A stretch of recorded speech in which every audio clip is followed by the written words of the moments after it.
I thought we played with a good pace. Even when we brought the ball up, we had our bigs and different guards kind of setting higher screens up there to give us some space to kind of initiate the offense. And once we got over the half court, it was about how fast and how quick we were getting in and out of rotations and screens and different things like that. So I thought that was a big part of how we were able to sustain it throughout the game. Mike, was that the best first half of basketball you've been a part of as a Timberwolf? Man, I looked up there and we had 70 points or so. Like that's a good night. I'll take that. But happy we were able to come out the way we did. We can't expect to have those halves every game, but happy that we responded the way we did. Do you feel like there were a couple of things that worked tonight that maybe you didn't see in the first two games that you can use going forward? I thought one was, us winning on the small things, winning on 50-50 balls, winning on boxing out, not letting them get second chance opportunities, just winning the smaller parts of the game. We were able to do because that's what they thrive on. Obviously, the turnover differential, we've lost that in the first two games tonight. I believe we had less turnovers than them. So, those are the type of things that we have to, rely on to have a chance to beat this team. And obviously, getting better looks offensively and knocking down shots helps too, but I think those little things are even more important. Do you think there'll be a lot of changes from them in Game 4 based on tonight, or isn't that the way the series works? I expect them to look at a few things, but I don't think they're a team that they're a machine. They've been through it. They know who they are and what they where their bread is buttered and what works for them. So they're probably going to come out and do what they do, and we'll probably see a couple adjustments here and there, but. Like I said, with them, it's about winning the small things in the game, the loose balls, the 50-50 balls, and, turnover differential, stuff like that. And can we do that, in another night? And hopefully we get in the game 4. Sorry if I'm going to ask this, Mike, but you guys played with, obviously, like the aggressive defensive roll coverage and stuff like that. And then it also looked like some of the best ball pressure we've seen from you guys in a while. Was that spark it? Was that needed to kind of boost your guys' aggression and get back to that kind of hit first team? Yeah, I think so. I think it's, we talked about it before the game. Like, we can't get frustrated, with our effort and trying to, back down because we're worried about fouls or anything like that. We got to be even more aggressive, be more assertive, and just play our physical, let our physicality dictate who we are. Their physical team, we got to be just as physical if we want to have a chance to win, and we understood that and kind of showed that tonight. It seems like all the trip fouls in the first two games too, like we're often them applying a hit and you guys trying to respond to that. I don't know, feel more likely to get a whistle when you guys are actually the aggressors like you were tonight?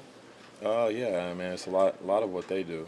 They kind of apply the pressure, and once they set the tone for the game, they kind of have control of it. And we tried to set the tone tonight, and I thought we did a really good job of kind of setting that line of scrimmage, in our favor. And we just got to do that consistently. Like, what did you like more from him tonight?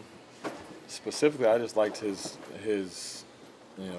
decisiveness. I think with the way that he was catching the ball and kind of getting a live dribble, like not just pounding the ball, but like catching it, with the pivot foot and being able to kind of go left and right without, wasting much motion. I think that really allows him to get a quick first step. And I think there's not a lot of people that can stay in front of him when he's given, two directions and stuff like that. And I thought Rudy actually did a really good job of getting him off, just releasing him to where he can get some space and get downhill. So. We just need more of that aggression, more of that that killer instinct that he's always had. How much of a lift did Shannon give you guys to be able to kind of come through? And TJ was unbelievable.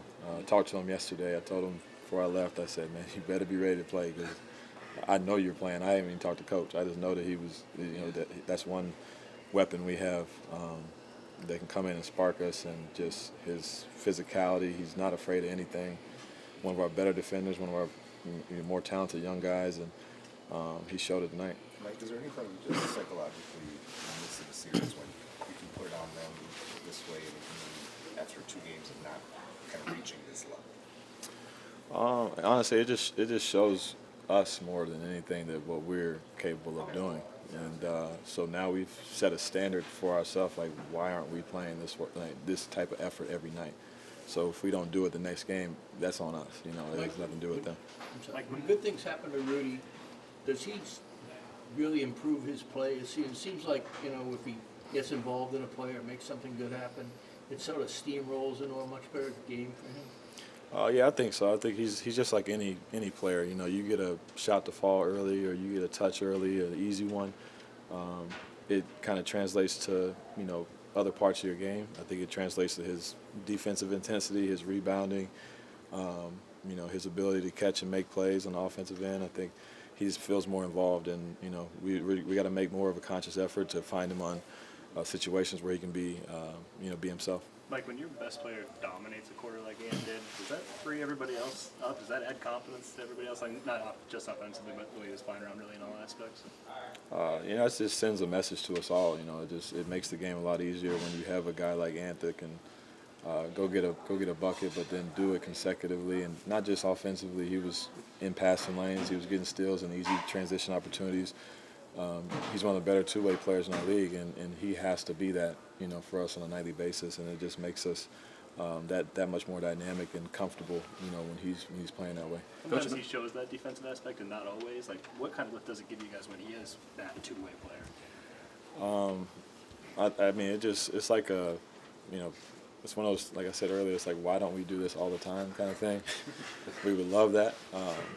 Ant's asked to do a lot, so it's really hard for him to give the energy that he can all the time defensively. But my God, if he can do it, 4, 5, 6 straight possessions, we're a completely different team, and he knows that. And so I think this next couple of games is going to be big for him to try to find ways to impact the game in the same way. Coach mentioned you need to throw the fastball defensively versus like trying too many things in the first couple of games. How would you kind of describe the difference, I guess?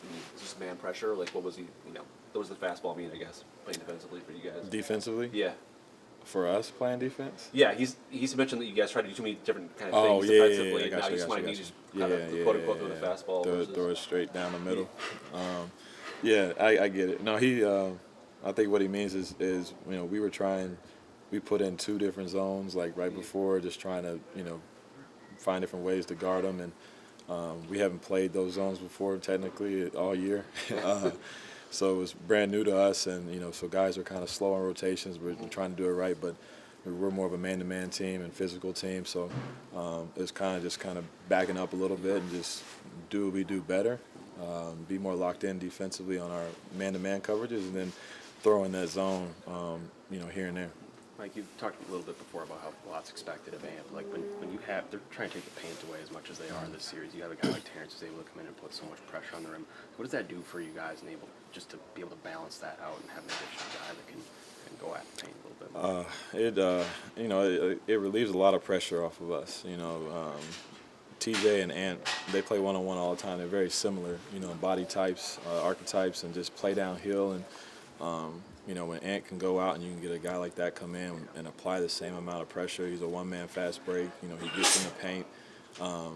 He's going to learn to make plays out of that soon as well. But I don't care. Just go score it and get free throws if you can. Like, he's that good. So we just need that balance that he gives us. And I thought that he was very much prepared for tonight.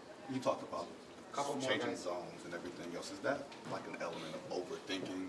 And maybe today it was just simplifying who you guys, reminding yourselves who you guys are, not trying to be morph into something different this late in the game?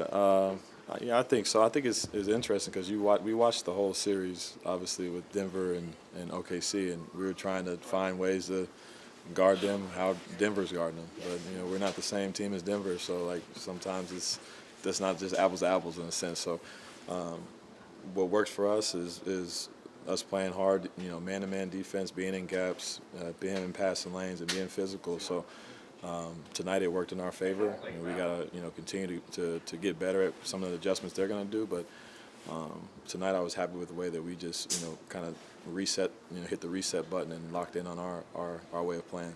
And this team's strength performance has always kind of been being big, fast, and strong, right? Do you think this played more into that? Yeah, this type of night is who we want to be going forward. Nobody on our team is afraid. Nobody backs down. Nobody's, bigger than the team, and that's kind of who we've been defensively. And so we just got to continue that mindset going forward. Understand that we're going to stay confident through it.